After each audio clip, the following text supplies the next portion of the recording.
Hola, carinhos! Como estamos, sexto ano? Tudo tranquilo com vocês? Tá tudo belezinha? Estão conseguindo acompanhar direitinho as aulas? Eu espero que sim, meus amores. Na aula de hoje nós vamos continuar falando de pronome. Lá na nossa aula número 3, nós falamos que existem vários tipos de pronome, o que é um pronome, e trabalhamos o pronome pessoal. Agora nós vamos trabalhar outros dois tipos de pronome. Então venham comigo, eu sou a professora Tainá. Simbora! Na aula de hoje nós vamos ver os pronomes possessivos e os pronomes demonstrativos. Los pronombres possessivos e los pronombres demonstrativos. Nós já vimos que em espanhol não existe dois S's. Então se escreve possessivo, porém com um S apenas, tá bom? Diferente da língua portuguesa. Então simbora. Primeiro, o que é um pronome possessivo, galera? O pronome possessivo, o nome já diz tudo. Ele tem um valor de posse. Ele vai indicar a quem pertence uma determinada coisa, ou objeto, ou pessoa. Então ele vai mostrar a quem pertence o objeto ao qual nós estamos falando. Cada pronome possessivo ele tem relação com o pronome pessoal do sujeito. Como assim? Ele sempre vai estar dependendo do pronome pessoal. Por quê? Porque eu tenho que dizer se aquilo pertence a mim, a você, a ele, a ela, a nós, a vós, a eles, enfim. Todos os nossos pronomes pessoais. Então ele vai estar ali sempre tendo essa relação com o pronome pessoal. Em português é um pouco diferente. No espanhol a gente tem duas formas de pronome possessivo. Na língua portuguesa nós só temos uma forma de trabalhar o pronome possessivo, que seria o quê? Antes do substantivo. Mas, porém, contudo, todavia, entretanto, em espanhol, eles podem aparecer antes do substantivo, quando eles são determinantes átonos, e também eles podem ser pronomes adjetivos. O que é um pronome adjetivo? É um pronome que vai fazer a função de adjetivo na frase. E por ele fazer função de adjetivo, eles vão aparecer depois do substantivo, certo? E assim ele vai substituir uma oração. Então lembra lá que a gente trabalha em língua portuguesa e em língua espanhola também, que a gente não precisa repetir tudo que já foi falado anteriormente, que a gente pode usar ali uma locução adverbial, uma locução adjetiva para poder se referir a algo que já foi dito anteriormente. Então é neste momento que a gente tem os pronomes possessivos trabalhados diferente do que se trabalha na língua portuguesa, tá? Então eles podem vir também depois do substantivo com essa função de adjetivo, de dar uma característica, certo? Então ele vai vir depois do substantivo ou substituindo uma oração. Então vamos ver certinho quem são os meus pronomes possessivos. Os pronomes possessivos como regra geral ali, quando a gente fala de cara, quais são os pronomes possessivos da língua portuguesa? Me, tu, ou meu, teu, seu, nosso, vosso, seus, em língua portuguesa. Em língua espanhola, lembrando que ele sempre vai estar se referindo ao meu pronome pessoal, então ele vem aqui para o yo, mi ou mis, tu e tus. Olha aqui a diferença desse tu. Lembra que eu falei para vocês que o tu do pronome pessoal ele é acentuado? Então, por quê? Porque quando ele vai para o pronome possessivo, ele é sem acento. Em língua portuguesa nós temos tu para o pronome pessoal sem acento e teu, tua, teus ou tuas para o pronome possessivo. Para o ele, usted, su ou sus. Para o nosotros, nosotras, nuestro, nuestra, nuestros, nuestras. Vosotros y vosotras, vuestro, vuestra, vuestros, vuestras. Ellos, ellas, ustedes, su ou sus. Então, você pode perceber aqui que lá na terceira pessoa do singular e a terceira pessoa do plural, o pronome possessivo é o mesmo, certo? Vamos a alguns exemplos. Mi sapato es bonito. Meu sapato é bonito. Nuestra casa es aquella. Nossa casa é aquela. Então, você pode perceber, meu sapato, ele está dizendo que o sapato pertence a mim. Nuestra casa, está dizendo que a casa pertence a nós, certo? Aí nós temos aqui uma tabela com os pronomes possessivos átonos. Esses átonos que vêm antes de um nome ou substantivo. Quando ele vir antes do nome, ou seja, antes do substantivo, ele sempre virá acompanhado do artigo definido, tanto singular quanto plural. Artigo definido, el, la, los e las, certo? Então, vamos lá. Ele sempre vai vir com o artigo definido na frente. Para o yo, el mío, la mía, los míos, las mías. Outro detalhe que eu não falei anteriormente, todos os pronomes possessivos, ele tem sua forma singular e a sua forma plural para cada pronome pessoal, para cada pessoa do sujeito. Tu, el tuyo, la tuya, los tuyos, las tuyas, ¿cierto? Él, ella, usted, el suyo, la suya, los suyos, las suyas. Nosotros, el nuestro, la nuestra, los nuestros, las nuestras. Para vosotros, el vuestro, la vuestra, los vuestros, las vuestras. Para o ellos, ellas, ustedes, como eu falei anteriormente, a terceira pessoa, tanto do singular quanto do plural, são conjugadas, têm os seus pronomes da mesma maneira. El suyo, la suya, los suyos, las suyas. Igualzinho aqui, ó. Terceira pessoa do singular, terceira pessoa do plural.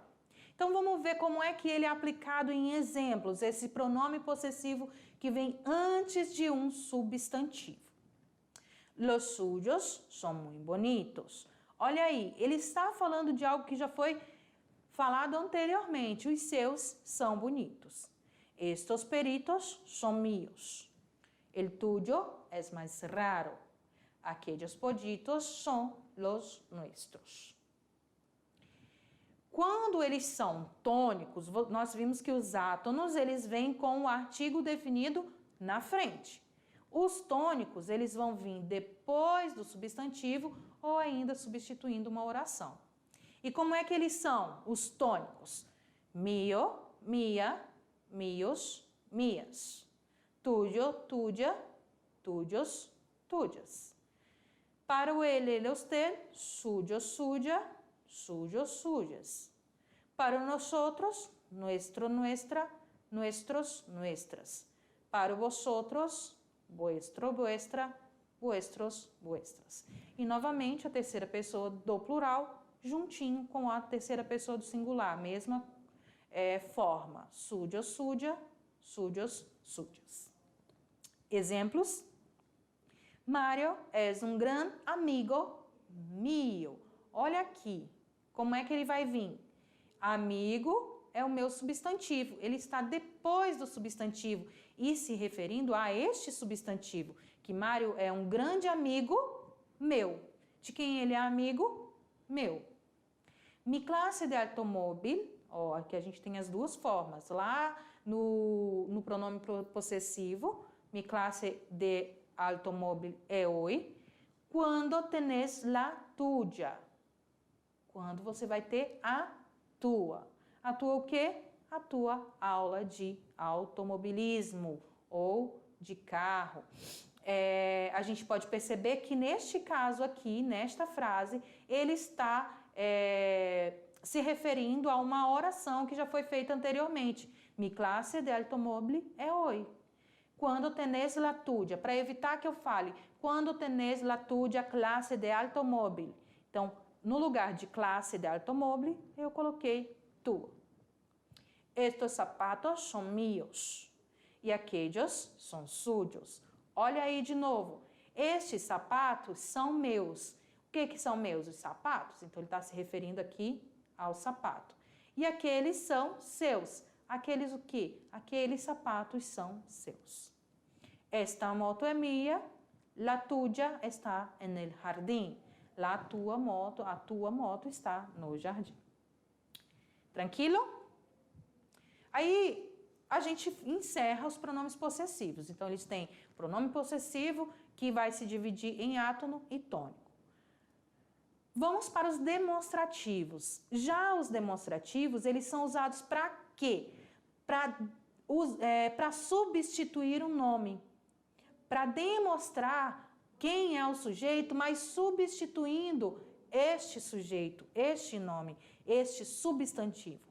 Eles normalmente vão recuperar algo dito anteriormente, preservando assim a coerência de uma frase ou texto.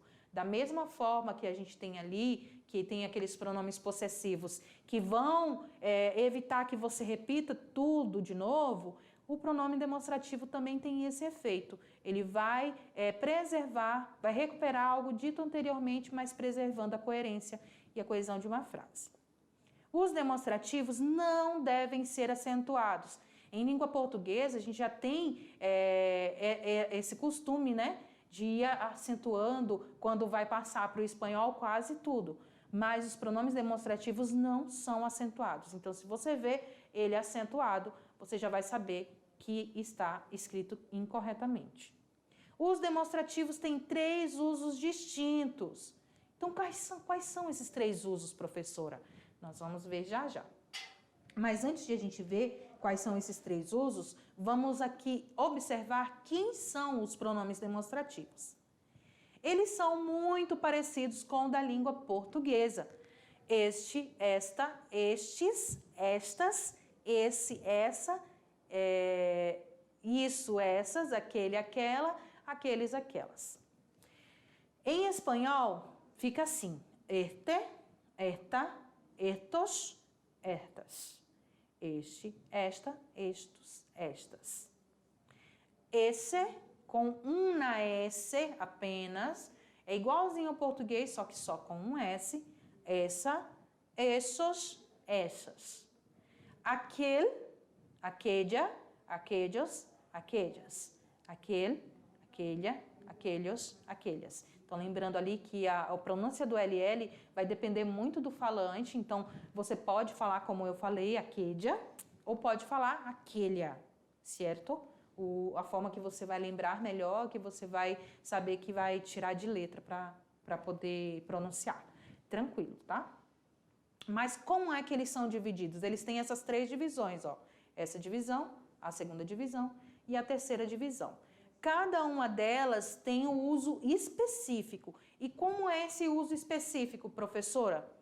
No primeiro quadrinho, nós temos este, esta, esto, estos e estas.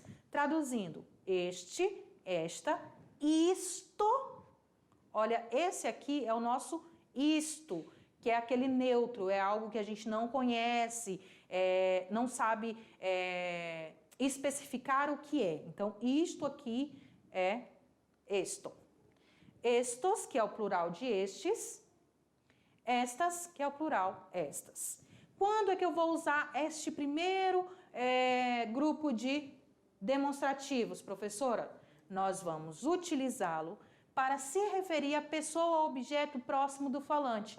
Então, eu vou falar de algo que está perto de mim e longe de você. Vou falar de alguma coisa que está perto de mim, que sou o falante, e longe de você, que é o meu ouvinte. No caso aqui da nossa bonequinha, ela está com um bolinho na mão, e bolo em espanhol é pastel. Então, o que ela diz? Este pastel es mío. Este bolo é meu. Por que este? Porque está ali pertinho dela, na mão dela, e longe da gente aqui que está ouvindo-a, certo? O outro caso, esse, essa, isso, essos e essas, que em português é esse, essa, isso, issos, ou esses e essas. Isso não. Esses e essas. Esse já é o oposto do anterior. Ele vai se referir à pessoa ou objeto que está próximo de quem? Do ouvinte, de você. E está longe de quem? De mim, que estou falando, certo? Então, vai estar ali perto do meu ouvinte. Por exemplo, ¿quién es este niño de la foto? Quem é esse menino da foto? Então, ela está se referindo a algo que está, a uma foto que está longe do alcance dela, mas está próximo do ouvinte, certo? ¿Quién é esse niño de la foto? O último caso, aquele, aquella, aquello, aquellos e aquellas, que em português fica aquele, aquela, aquilo, aqueles e aquelas, certo? Neste caso, já vai ser totalmente o oposto dos dois anteriores. No primeiro a gente viu que é o quê? Esse, essa, para objetos ou pessoas que estão próximos do falante. No segundo caso, esse e essa, está se referindo a pessoas e objetos que está perto do ouvinte e longe do falante. Já este caso, ele vai se referir a pessoas ou objetos que estão distantes tanto do falante quanto do ouvinte. Então, ele vai se referir sempre a alguma coisa, algum objeto que está longe tanto de mim quanto de você. Aí vamos aqui imaginar esta cena aqui que eu trouxe para vocês nesse slide. A minha bonequinha abriu ali a rede social e encontrou uma foto dela comendo um super sanduíche. E aí ela fica ali espantada e assustada e fala: que é aquilo? O que é aquilo? O que foi isso que aconteceu? Como é que isso foi parar aí? Então ela está falando de algo que está longe tanto dela quanto do ouvinte, certo? Na língua portuguesa é a mesma regra, gente. Se você não aprendeu em língua portuguesa, então agora é a hora de aprender. Lembra lá que este, esta é perto de quem fala. Esse, essa é perto de quem ouve. E aquele, aquela é longe tanto de quem fala quanto de quem ouve. Outros exemplos, vamos lá para outros exemplos. Esta foto se quedó perfecta. Yo ya he leído ese libro. Aquella niña tiene suerte. Perceberam que eu coloquei 3 frases, e em cada frase tem um uso específico do demonstrativo. Na primeira frase, usando o este e esta, na segunda, o esse e essa, e no terceiro, aquele e aquela. Certo? Ojo, atenção! Isso que eu vou falar para vocês agora é muitíssimo importante. Em espanhol, o demonstrativo não vai admitir a contração. Galera, lembra lá que na língua portuguesa a gente tem várias contrações, eu já falei isso para vocês, que em espanhol nós só temos 2 contrações, al e del. Mas em português nós temos essa contração das preposições, que em mais essa, em mais isso, em mais aquele, de mais essa, que fica nessa, nisto, naquele, desta, né? Naquele, naquela, nessa, nesse e assim sucessivamente. Mas em língua espanhola isso não acontece. Se você estiver vendo um texto em português e precisar passar para o espanhol, você vai passar da seguinte forma: se for nessa, vai ficar em nessa, nisso, em nesto, naquele, em naquele, desta, de esta. Então, você pode perceber que em língua espanhola tudo está separadinho, tá bom? Então, não confundam. Contração em língua espanhola só existe 2, al e de. Vocês têm aí à disposição as suas referências bibliográficas e eu estou aqui à disposição de vocês, sempre que for necessário, que for preciso, estarei aqui para tirar suas dúvidas e nós nos vemos na próxima aula. Besos e hasta pronto, mis amores!